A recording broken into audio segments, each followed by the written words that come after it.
અંબાજી ભાદરવી પૂનમના મહામેળાનો બનાસકાંઠા કલેક્ટરશ્રીના હસ્તે શુભારંભ। ભાદરવી પૂનમ મહામેળામાં દૂર દૂરથી પગપાળા શ્રદ્ધાળુઓ આવે છે મા અંબાના ચરણે। આ મેળો ભાદરવા સુદ સાતમથી શરૂ થઈ જાય છે, જે 15 દિવસ ચાલે છે। લોકો મા અંબાના ચરણોમાં શીશ ઝુકાવી ધન્યતા અનુભવે છે।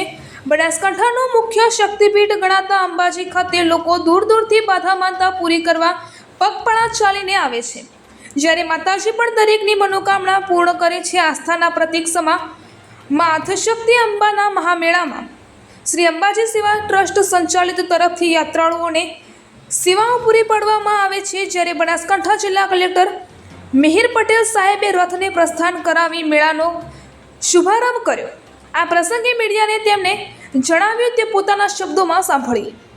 રિપોર્ટર જક્ષ ગુજરાત ન્યૂઝની સાથે રમેશગીરી ગોસ્વામી, બનાસકાંઠા જિલ્લા બ્યુરો ચીફ। આજરોજ 12મી સપ્ટેમ્બરના દિવસે જિલ્લા વહીવટીતંત્ર દ્વારા અને દેવસ્થાનમ ટ્રસ્ટ દ્વારા જગત જનની મા અંબાના રથનું પ્રસ્થાન કરાવી આનંદ અને ઉલ્લાસના આ પવિત્ર પર્વ એવા ભાદરવી પૂનમ મેળાનું શરૂઆત કરવામાં આવી છે। હું જિલ્લા વહીવટીતંત્ર વતી સર્વે માઈ ભક્તોને, તમામ શ્રદ્ધાળુઓને, દેશના અને રાજ્યના ખૂણા ખૂણામાંથી ચાલીને આવતા પગપાળા શ્રદ્ધાળુઓને સૌને ખૂબ ખૂબ આદરપૂર્વક આવકારું છું।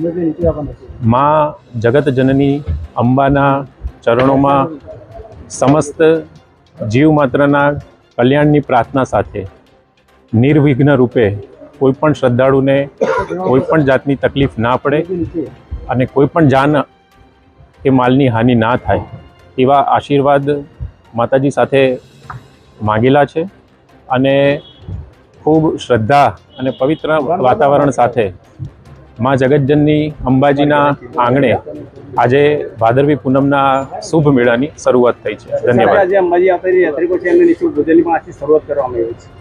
કુલ 3 જગ્યાએ દેવસ્થાનમ ટ્રસ્ટ દ્વારા નિઃશુલ્ક ભોજનની વ્યવસ્થા કરવામાં આવી છે। આ ઉપરાંત પગપાળા સંઘોનો અંબાજી ખાતે આવવાનો જેટલો પણ માર્ગ છે એ સમગ્ર માર્ગ ખાતે સેવા કેમ્પો દ્વારા સેવાભાવી ભક્તો દ્વારા પણ આ પ્રમાણેની વ્યવસ્થા કરવામાં આવી છે।